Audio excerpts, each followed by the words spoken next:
பர்திமேயு சுவிசேஷ ஊழியங்கள் வழங்கும் நற்செய்தி நேரம். தேவ செய்தி பாஸ்டர் ஆர். அகஸ்டின். இந்த நாளில் உங்களோடு மறுபடியும் எப்போதும் போல சந்திக்கவும், இந்த தொலைக்காட்சி வாயிலாய் தேவனுடைய வார்த்தையை சொல்லவும் ஆண்டவர் கொடுத்திருக்கிற இன்னும் ஒரு நல்ல தருணத்திற்காய் ஸ்தோத்திரம். அநேக நேரம் சிலர் கேட்குறீங்க, இன்னும் ஒரு நாள் சொல்கிறீங்களே, என்னையா அர்த்தம்?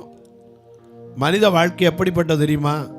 சங்கீதம் 39:4 சங்கீதக்காரன் கேட்கிறான். என்ன கேட்கிறான்? கர்த்தாவே, நான் எவ்வளவாய் நிலையற்றவன் என்பதையும் என் நாட்களின் அளவு இவ்வளவு என்பதையும் எனக்கு காண்பியும். ஒரு மனுஷனுக்கு மட்டும் நீ இத்தனை நாள் தான் இருப்பேன்னு சொன்னா எப்படி நிம்மதியா இருப்பான்? பயத்திலேயே பாதி என்ன செஞ்சிருவான்? போயிடுவான்.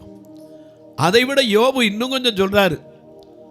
6ஆம் அதிகாரம் 11ஆம் வசனத்திலே, நான் காத்து கொண்டிருக்க என் பலன் எம்மாத்திரம், என் முடிவை நீடித்திருக்க பண்ண, என் நாட்களை நீடித்திருக்க பண்ண என் முடிவு எப்படிப்பட்டதுங்கிறார். ஏன்னா எந்த நேரம் எந்த நிமிஷம் என்ன நடக்கும் யாருக்கும் தெரியாது. அதை மட்டும்தான் தேவன் இன்றைக்கு மறைத்து வைத்திருக்கிறார். இல்லைன்னா மனுஷன் நான் தான்பா கடவுள்னே சொல்லிடுவான். பிறக்கிற நேரமும் சரி, மறிக்கிற நேரமும் சரி, ஒரு மனிதனுக்கு எவனாலையும் சொல்ல முடியாது. கெஸ்ஸிங்கில் டாக்டர்கள் சொல்லலாம். ஒரு குழந்தை பிறக்குன்னா டெலிவரியில் சொல்லுவாங்க, ஒரு 1 வீக்கு அல்லது 2 வீக்கும்பாங்க. அவங்க சொல்கிறதுக்கு முன்னாடியே பிறந்துடும், இல்லாட்டி பின்னாடியும் பிறக்கும், இல்லை அதுக்கு முந்தையே பிறந்துடும். மரணமும் இப்போ படித்தான். ஆகையினால தான் வாழ்நாளில் ஒவ்வொரு நாளும் கர்த்தர் கூட்டி கொடுக்கிறார். அதுக்கு நாம் ஸ்தோத்திரம் சொல்லணும். இந்த நாளை உங்களுக்கு எனக்கு கொடுத்ததற்காய் ஆண்டவருக்கு நன்றி செலுத்துகிறேன். இந்த நாளிலே அநேகர் கேட்ட ஒரு கேள்வி, அதற்கு பதில் கொடுக்க போகிறேன். ஏன்னா இரவில் அநேகர் பயப்படுகிறேன் என்று சொல்றீங்க. சில நேரம் சொப்பனங்கள் வருகிறது, நாய் துரத்துற மாதிரி வருது, சில சர்ப்பம் துரத்துற மாதிரி வருது, சில நேரத்தில் என்னன்னே தெரியாது, ஏதோ ஒரு பயத்தில் அவை ஆட்கொள்ளுகிறதுன்னு. நேற்று கூட ஒரு அம்மையார் ராத்திரி 12:30 மணிக்கு ஃபோன் பண்ணி என் பயம் போகிறதுக்காக ஜெபம் பண்ணுங்க. எனக்கு அன்பானுடைய பயப்படாதேன்னு சொல்லி ஆண்டவர் லீப் வருஷம் வரும்னு அப்போவே அவருக்கு தெரியும். ஏன்னா 5 வருஷத்துக்கு 4 வருஷத்துக்கு ஒரு முறை தான் வருது. ஆனால் அதுக்கும் சேர்த்து 366 முறை இந்த வேதத்தில் எழுதி வைத்துட்டார். ஆனாலும் இன்னைக்கு பயங்கள் ஏன் மனிதனுக்கு வருகிறது? அந்த பயம் இல்லாமல் வாழ்றதுக்கு என்ன செய்யணும்? யார் யாருக்கெல்லாம் பயம் இருக்குது, இந்த பயத்தினால என்ன நடக்கும், இதை குறித்து தான் நாம் தியானிக்க போகிறோம். அதற்கு ஆதாரமாக உங்களுடைய வேதாகமத்தை, இந்த நிகழ்ச்சியை எப்போ பார்த்தாலும் எங்கேருந்து நீங்கள் பார்த்தாலும் ஒரு காரியத்தை மறக்கவே கூடாது. என்ன? உங்கள் வேதாகமத்தை கையில் எடுத்து தயவு செய்து வச்சுக்கிட்டு நான் சொல்கிற வசனம் சரியாக இருக்கா தப்பாக இருக்கா வெரிஃபிகேஷனுக்காவது நீங்கள் எடுத்து கையில் வச்சுக்கிறீங்களா? அப்படியாவது இந்த பைபிளை புரட்டி பார்த்துட மாட்டீங்களான்னு எனக்கு ஒரு ஆசை. ஏன்னா இது விலமழிக்க முடியாத பொக்கிஷம். இந்த பொக்கிஷத்தை ஆண்டவர் நம்ம கையில் கொடுத்துருக்கார். முற்காலத்திலலாம் பன்றிகள் முன்னே முத்த போடக்கூடாதுன்னு சொல்லி தோல் சுருள வாசித்த காலம் உண்டு. உதாரணமாக லூக்கா 4ஆம் அதிகாரம் 18 கூட இயேசுவானவர் இந்த பூமியில் வாழ்ந்த நாட்களிலே ஆலயத்திற்கு ஒரு நாள் போனார். அங்கே போகும்போது அவர் கையிலே ஏசாயா தீர்க்கதரிசியின் புஸ்தகம் கொடுக்கப்பட்டது. அதை வாங்கி வாசித்து விட்டு புஸ்தகத்தை சுருட்டி பணிவிடைக்காரன் கையில் கொடுத்தார். இப்போ நீங்கள் சுருட்டிலாம் வைக்க வேண்டியதில்லை, அழகாக கவர் போட்டு கையில் தூக்கிட்டு போகிற மாதிரி பலவித சைஸுகளில் பைபிள் இருக்கிறது. அதை விட உங்கள் பைக்குள்ளே வச்சுக்கிற மாதிரி ஃபோன்லேயும் வச்சுருக்கீங்க. அதுக்காக ஃபோனில் எடுக்காதீங்க. உங்கள் வேதாகமத்தை திறந்து தயவு செய்து ஏசாயா தீர்க்கதரிசியின் புஸ்தகம் 41ஆம் அதிகாரம் 10வது வசனத்தை எல்லாரும் எடுப்பீங்களா? அப்படி எடுக்கிற வரைக்கும் எல்லாம் சேர்ந்து படம். பயப்படாதே வல்லக்கரத்தாலே பார்த்து காப்பேன் எல்தாலே ஸ்தோத்திரம். பயப்படாதே வல்லக்கரத்தாலே பார்த்து காப்பேன் எல்தாலே ஸ்தோத்திரம். பாசமின் மேல் நீ வைத்ததினா, பாசமின் மேல் நீ வைத்ததினா, பறிக்க முயலாத வரும் என்னை. பாசமின் மேல் நீ வைத்ததினா, பறிக்க இயலாத வரும் என்னை. எல்லை மறவா ஏசுநாதா, உங்கள் தயவால் என்னை நடத்தோ. எல்லை மறவா ஏசுநாதா, உங்கள் தயவால் என்னை நடத்தோ.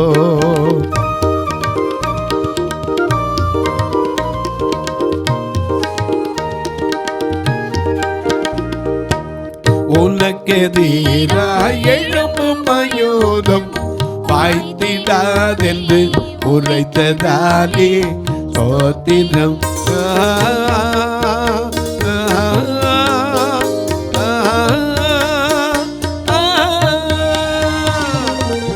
உனக்கெதிராய் எழும்பும் ஆயுதம் வாய்த்திடாதென்று உரைத்ததாலே ஸ்தோத்திரம். ஈரணியா புவியதனிலே, ஈரணியா இந்த புவியதனிலே என் தலை முடியும் உதிராதே. ஈரணியா இந்த புவியதனிலே என் தலை முடியும் உதிராதே. எல்லை மறவா இயேசுநாதா, உங்கள் தயவால் என்னை நடத்தோ. எல்லை மறவா இயேசுநாதா, உங்கள் தயவால் என்னை நடத்தோ.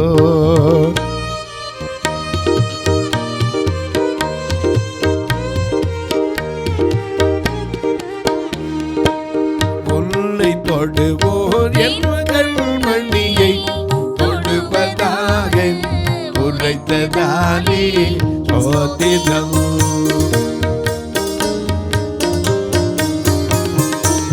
உன்னை தொடுவோர் எங்கள் மணியை தொடுவதாக உரைத்ததாலே ஸ்தோத்திரம்.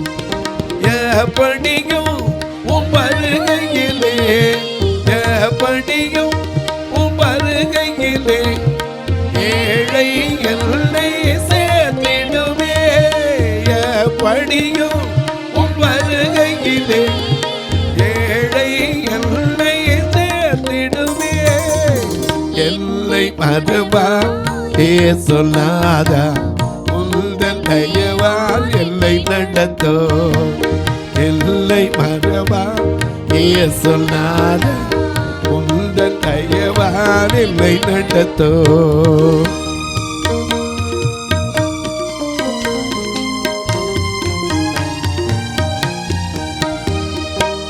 தாய் தன் சேயை மறந்து விட்டாலும் மரபில் உன்னை என்பதாலே ஸ்தோத்திரம்.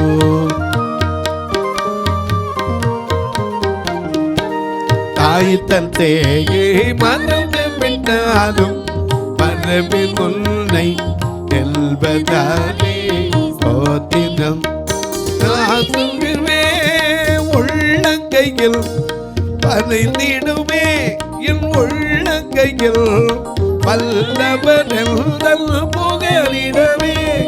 பனைந்திடுமே என் உள்ளங்கையில் வல்லவர் எந்தல் புகழிடமே.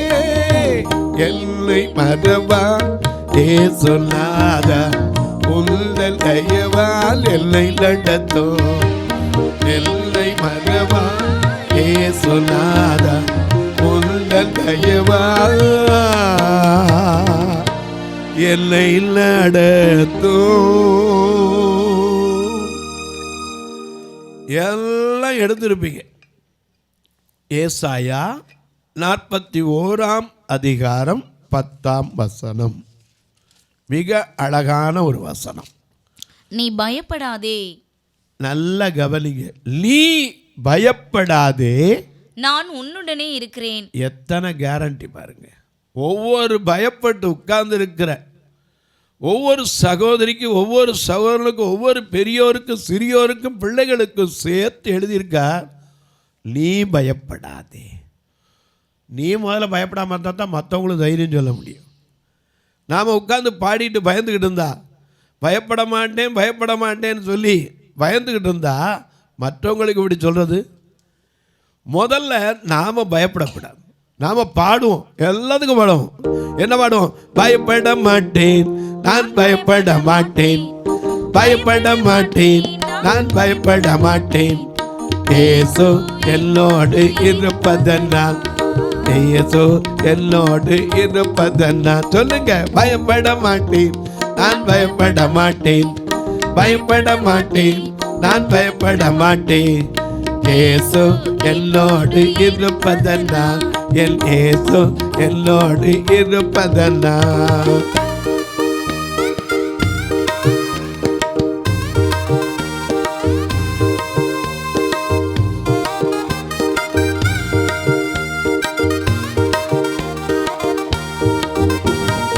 உலகில் இருக்கிற அவனை விட, உலகில் இருக்கிற அவனை விட என்னில் இருப்பவர் பெரியவரை.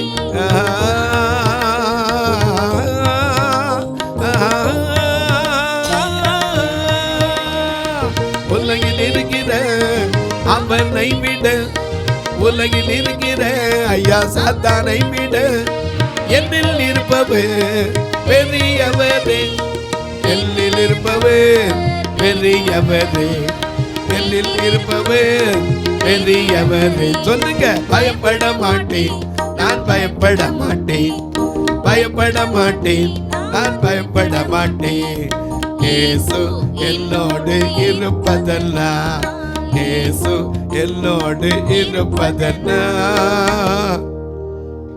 பயப்பட மாட்டேன் பயப்பட மாட்டேன்னு பாடுவோம். ஆனால் யாருக்குள்ள பயம் இல்லை? தனியாக இருக்கும்போது கேட்டால் தான் தெரியும். ஒரு வீட்டுக்குள்ளே விளக்கடைச்சிட்டு எவ்வளோ நேரம் உட்காந்துருப்பீங்க? ராத்திரியில் லேசாக லைட்டு போனோட ஐயோ பயம். எனக்கு அன்பாருடைய மனுஷனுக்கு பயம் வந்துருச்சுன்னா நிம்மதி போயிடும், சமாதானம் போயிடும், சந்தோஷம் போயிடும். பிறட்ட முகம் கொடுத்து பேசக்கூட எண்ணம் கூடாது. பயம்ங்கிறது நமக்குள்ள முதல்ல போகணும். இயேசு முதல்ல நமக்கு கற்றுக் கொடுத்தது என்னது? பயப்படாதே, பயப்படாதிருங்கள், திடன் கொள்ளுங்கள்.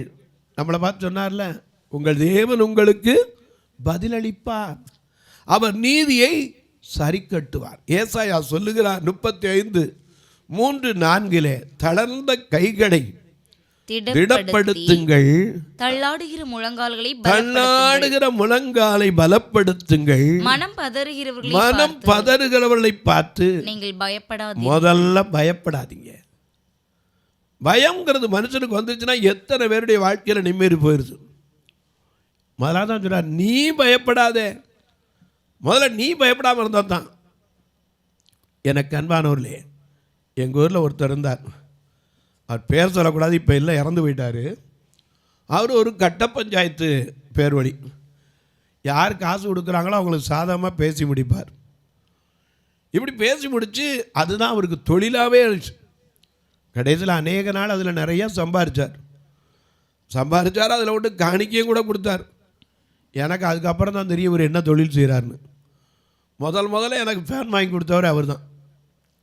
காலவாசலில் மதுரையில் சுசி ஆட்டோமொபைல்ஸ் பக்கத்தில் குடியிருந்தார். முதல்ல எனக்கு ஃபேன் வாங்கிட்டு வந்து கொடுத்தார், தாஸ்பான் ஃபேன். அதுக்கு பின்னாடி தான் தெரிஞ்சு அவராக வாங்கிட்டு வந்து கொடுத்தாரு அப்படின்னாங்க. ஆமாண்ணே, ஆமாம், எங்கேயோ சம்பாரிச்சத எங்கோ ஒன்றாவது பாவத்தை தூளி பண்ணுறாருன்னார். அப்போ தான் எனக்கு யோசிக்க ஆரம்பித்தேன், ஓ இதோ இவர் செய்கிற தொழில் ஏதோ கொஞ்சம் தவறு இருக்குமோ. கடைசியில் வந்து அவரை குறித்து விசாரிக்கும் போது அவர் கட்ட பஞ்சாயத்து யார் கொஞ்சம் பணம் கூட கொடுக்குறாங்களோ அவங்களுக்கு என்ன செய்யும், பேசி முடிச்சிடுவார். ஏன்னா ஏசாயா சொன்னார்ல, 5ஆம் அதிகாரம் 23ஆம் வசனத்திலே நாம் வாசிக்கும் போது, பரிதானத்திற்காக குற்றவாளியை நீதிமானாக தீர்த்து நீதிமானின் நியாயத்தை அவனுக்கு விரோதமாய் புரட்டுகிறவனுக்கு ஐயோ என்று எழுதி வைத்தார். ஏன்னா இன்னைக்கு மனுஷன் கையில் பணம் கிடைச்சா யார் கூட கொடுக்குறானோ அவனுக்கு சாதகமாக பேசி முடிக்கிறது கட்ட பஞ்சாயத்து. ஏன்னா எல்லாம் சில காரியங்களில் நீங்கள் சொல்லுவீங்க, எல்லாம் அப்படி தான் இருக்கும்பீங்க. ஏன்னா கண்பாருடைய சில வேலை பார்த்தீங்கன்னா வக்கீல்களும் கூட மாறு தட்டுவாங்க. எப்படி மாறு தட்டுவாங்கன்னா 2 பார்ட்டிகிட்டையும் பணம் வாங்கிடுவாங்க. உன் கேஸை நான் முடிக்கிற கோர்ட்டில் வரட்டும் பாரு, சந்திக்கிறேன், என்ன கேள்வி கேட்குறேன் பாரு, மாறு தட்டிக்குவார். அங்கே போனால் அவர்கிட்ட சொல்லுவார், வரட்டும் பார்த்துக்கிறேன், 2 பேர்ட்டையும் பார்க்க மாட்டார். இவங்க எல்லாம் இருக்கிறதெல்லாம் விற்று கொண்டு அவன்கிட்ட கொடுத்துக்கிட்டு இருப்பான். அவர் பக்கத்தில் ஒரு பங்களா கட்டிக்கிட்டு இருப்பார். எனக்கு அன்பானவர்களே, சில நேரங்களில் யோசிச்சு பாருங்க, அநேக நேரம் நம்முடைய வாழ்க்கையில் செய்கிற தொழிலும் கூட நியாயமாக இருக்கணும். அதனால தான் வேதம் சொல்லுது, வெளிப்படுத்தின விசேஷம் 22:11 அநியாயம் செய்கிறவன் இன்னும் கொஞ்சம் அநியாயம் செய்யட்டும் ஆண்டவரே அனுமதிக்கிறார். அக்கிரமம் செய்கிறவன் அசுத்தமாய் இருக்கிறவன் இன்னும் கொஞ்சம் அசுத்தமா இருக்கட்டும். நீதி உள்ளவன் நீதி செஞ்சுக்கிட்டே இருக்கட்டும். பரிசுத்தம் உள்ளவன் இன்னும் பரிசுத்தமாகட்டும். இதோ சீக்கிரமாய் வருகிறேன், அவன் அவனுடைய கிரியைகளுக்கு தக்க தண்டனை நான் அளிக்கும் பலன் என்னோடு கூட வருகிறது. ஆனா பிரசங்கி சொல்லும் போது சொன்னார், 8ஆம் அதிகாரம் 11ஆம் வசனத்திலே, துர்க்கிரியைகளுக்கு தக்க தண்டனை சீக்கிரமாய் நடவாதபடியினாலே மனுபுத்திரரின் இருதயம் பொல்லாப்பை செய்ய அவர்களுக்குள்ளே துணிகரம் கொண்டிருக்கிறது என்றான். அதனால்தான் தாவீது ஜெபிக்கும் போது துணிகரமான பாவத்திற்கு என்ன செய்யும்? விலக்கிக்காரம்னா எனக்கு அன்பார்களே, அந்த வசனத்தை முழுசா, துணிகரமான பாவங்களுக்கு என்னை விலக்கி காத்தருளும், அவைகள் என்னை ஆண்டு கொள்ள என்னை பிடிச்சிக்கிற விட்டுறாதீங்க. எனக்கு அன்பார்களே, ஒன்றை மட்டும் நாம் தெரிஞ்சுக்கணும். ரோமர் 6:23 படி எல்லாருக்கும் தெரியும். ரோமர் 6:23 பாவத்தின் சம்பளம் மரணம். மறந்துடாதீங்க. பாவம் செய்கிற எவனும் பாவத்திற்கு அடிமையாயிருக்கிறான். யோவான் 8:36 மிக அழகாக எழுதி வச்சிருக்கார் இயேசு யோவானை கொண்டு. யோவான் 8:36 இப்படி வாசிக்கிறோம், ஆகையால் குமாரன் உங்களை விடுதலையாக்கினால் மெய்யாகவே விடுதலையாவீர்கள். அதே 34ஆம் வசனத்தை பாருங்க. இயேசு அவர்களுக்கு பிரதியுத்தரமாக, பாவம் செய்கிற எவனும் பாவத்துக்கு அடிமையா இருக்கிறான். அதே யோவான் 1 யோவானுக்கு எழுதும்போது 5ஆம் அதிகாரம் 18-19 மிக அழகா இன்னும் கொஞ்சம் எழுதி வச்சிருக்கார். தேவனால் பிறந்த எவனும் பாவம் செய்யான் என்று அறிந்திருக்கிறேன்.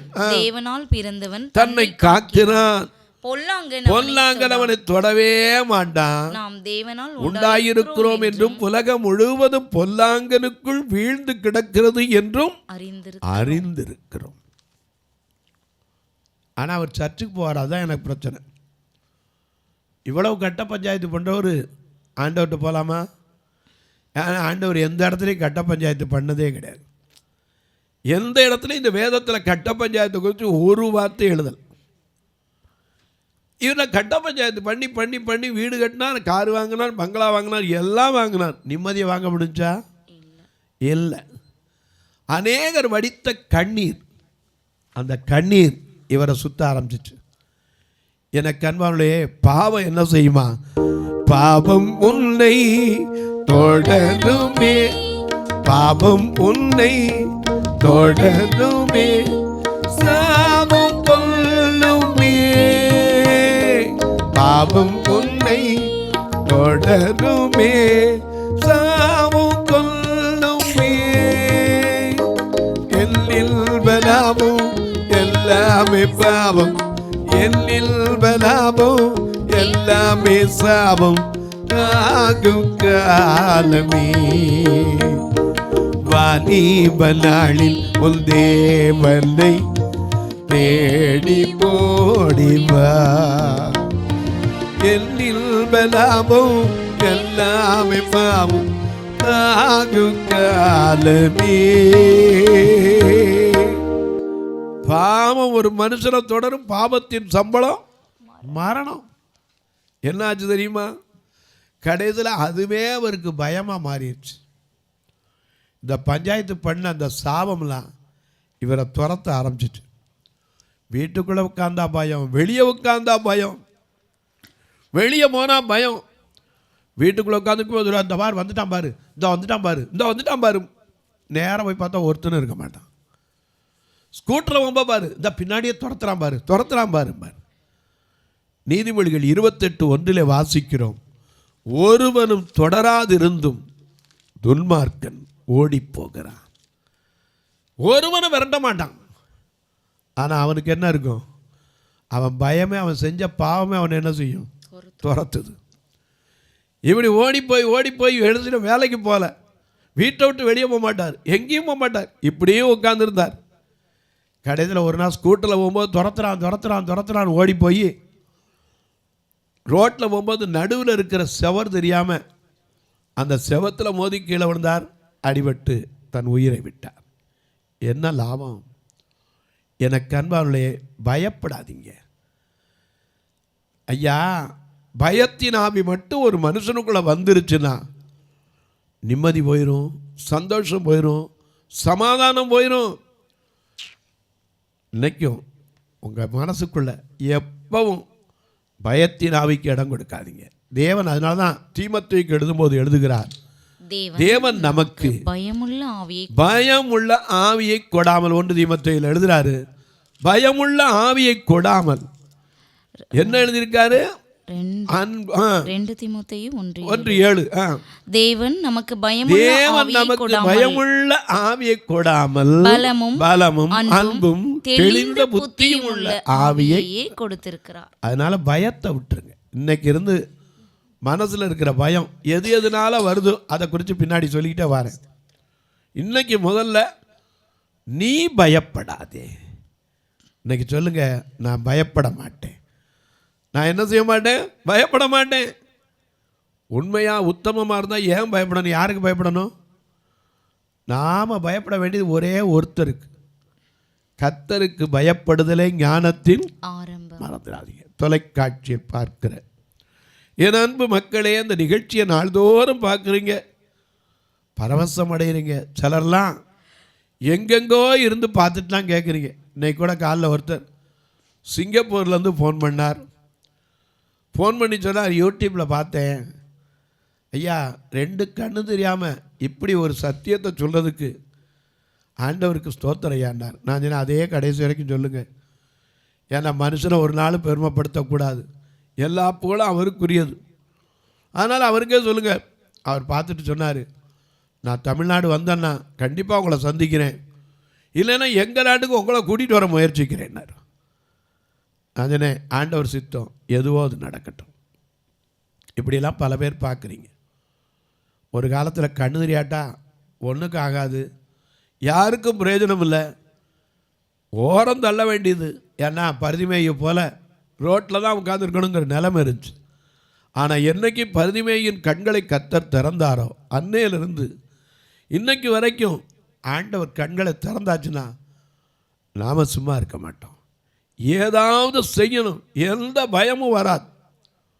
இன்றைக்கி உங்களுக்குள்ள பயத்தை முதல்ல விட்டுருங்க. அதனால தான் பயப்படுற ஒவ்வொருவரையும் பார்த்து ஆண்டவர் இன்னைக்கு சொன்னார், நீ பயப்படாதே, நீ பயப்படாதே. அந்த வார்த்தையை நீ ஃபுல்லாக பண்ணணும்னா நான் இனி பயப்படவே மாட்டேன் சொல்லி பாருங்க. இந்த தொலைக்காட்சியில் பார்க்குற நீங்கள் ஒருவேளை மரண பயத்தோடு, வியாதி பயத்தோடு, கடன் பயத்தோடு, பெற்ற பிள்ளைகளை குறித்த பயத்தோடு, ஏன் கட்டின புருஷனை குறித்த பயத்தோடு, உலகத்தில் எதிர்காலத்தை குறித்த பயத்தோடு நீங்கள் இருக்கலாம். ஆண்டவர் எல்லா பயத்திற்கும் அவர் நம்மை நீங்களாக்கி ரட்சிக்கிற தேவன். இந்த நிகழ்ச்சியை பார்க்கறதோடு விட்டுறாமல் ஒரு வார்த்தை ஜெபம் பண்ணுங்க. இது தொடர்ந்து வரணும். இதற்கான தேவைகள் சந்திக்கப்படணும். ஒவ்வொரு நாளும் வரணும்னா அதற்கான பொருளாதாரம் சந்திக்கப்படணும். ஒருவேளை நீங்கள் கேட்கலாம், நாங்களும் உதவலாம் ஐயா, எப்படி? நாங்கள் எங்கேயோ இருந்து நிகழ்ச்சியை பார்க்குறோம், எப்படி நாங்கள் உங்களை பார்க்குறது? இதில் 2 ஃபோன் நம்பர் வரும். அது வழியாக நீங்கள் ஜிபே உண்டு, ஃபோன்பே உண்டு, தொடர்பு கொள்ளலாம். உங்கள் ஜபக்காரி எது இருந்தாலும் காலை 10லேருந்து 5 மணிக்குள்ளே தாராளமாக சொல்லலாம். இப்போ உங்களுக்காக ஜெபிக்கட்டுமா? நல்ல பிதாவே, நன்றியோடு துதிக்கிறோம் சுவாமி. இந்த மனமகிழ்ச்சியான நல்ல நாளிலே பயத்தை குறித்து நாங்கள் தியானித்து வருகிறோம். மனித வாழ்க்கையில் எந்த மனுஷனுக்கும் பயம் இருக்கு. படித்தவன் படிக்காதவன் இல்லை. whether you are educated or uneducated, you are belonging to aristocratic or a pauper, a poor condition, the fear totally covered in your mind. உன்னுடைய மனசுக்குள்ள அப்படியே சுற்றி இருக்க அந்த பயத்தை முதல்ல புறம்பே தள்ளுங்க. ஏன்னா நம்மோடு இருக்கிறவர் யார்? நம்மோடு இருக்கிறவர் கல்லறை திறக்க காவலர் நடுங்க, கட்டுகள் அறுத்தவர், கஸ்திகள் அடைந்தவர். கர்த்தரை தெய்வமாக கொண்டிருக்கிற ஜனம் பாக்கியம் உள்ளது. நம்ம பயப்படக்கூடாது. எனக்கு அன்பானவர்களே, நீங்களும் பயத்தை விட்டுட்டு ஆண்டவரிடத்தில் இன்னைக்கு சொல்லுங்க, இனி நான் பயப்பட மாட்டேன். அன்பின் தெய்வமே, ஆறுதலின் நாயகரே, பிறந்த நாள் திருமண நாளை நினைவு கூறுகிற மக்களுக்காக ஜெபிக்கிறேன். தங்களுக்கு அன்பான இழந்து தவிக்கிற ஆறுதலற்ற மக்களுக்காக ஜெபிக்கிறேன். புதிய கல்வி ஆண்டிலே கல்விக்கு அடியெடுத்து வைக்க போக தான் விரும்புகிற கல்விக்கு சேர்க்க முடியாமல் கண்ணீர் வடிக்கிற தகப்பன் தாய்க்காக ஜெபிக்கிறேன். ஆசையோடு காத்திருக்கிற பிள்ளைகளுக்காக ஜெபிக்கிறேன். படித்து முடித்து பல ஆண்டுகளாய் வேலை இல்லாத மக்களுக்காக ஜெபிக்கிறேன். ஒவ்வொருவருடைய கண்ணீரை மாற்றும், கவலைகளை மாற்றும், வேதனையை மாற்றும், விடுதலை கொடும். வானத்திற்கும் பூமிக்கும் சகல அதிகாரம் கொண்ட இயேசு கிறிஸ்துவின் ஈடு இணையற்ற வல்லமையுள்ள நாமத்தில் ஜெபிக்கிறேன் நல்ல பிதாவே, ஆமென், ஆமென். சபை ஆராதனை ஞாயிறு காலை 10 மணி முதல் 12 மணி வரை. இடம் பர்திமேயு சுவிசேஷ ஆலயம், அன்னை சத்யா நகர், இளமனூர் அஞ்சல், சக்கிமங்கலம் வழி, மதுரை மாவட்டம். பின்கோட் 625201 மற்றும் பர்திமேயு சுவிசேஷ ஜெப வீடு, flat number 107, Eden garden, Muthur, Tirunelveli. Pin code 627011. சிறப்பு உபவாச கூட்டம் ஒவ்வொரு மாதமும் 2வது சனிக்கிழமை காலை 10 மணி முதல் 1 மணி வரை நாகர்கோவில் YMCA ஹாலில் வைத்து நடைபெறுகிறது. மற்றும் ஒவ்வொரு மாதமும் 4வது சனிக்கிழமை காலை 10 மணி முதல் 1 மணி வரை திருநெல்வேலி புதிய பேருந்து நிலையம் அருகில் உள்ள கிரேஸ் ஹாலில் வைத்து நடைபெறுகிறது. எங்கள் எல்லா ஆராதனைகளிலும் கலந்து கொண்டு தேவனை மகிமைப்படுத்த அன்பாய் அழைக்கிறோம்.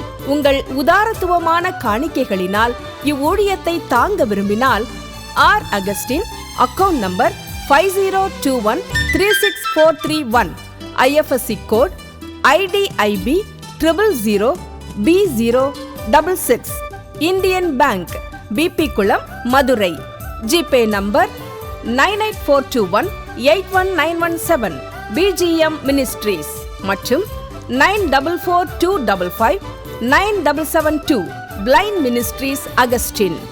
உங்கள் தொடர்புக்கு பாஸ்டர் R. அகஸ்டின், பர்திமேயு சுவிசேஷ ஊழியங்கள், நாகமலை, புதுக்கோட்டை, மதுரை 625019. தொலைபேசி எண்கள் 98421819117 மற்றும் 9442559772. கர்த்தர் தாமே உங்களை ஆசீர்வதிப்பாராக.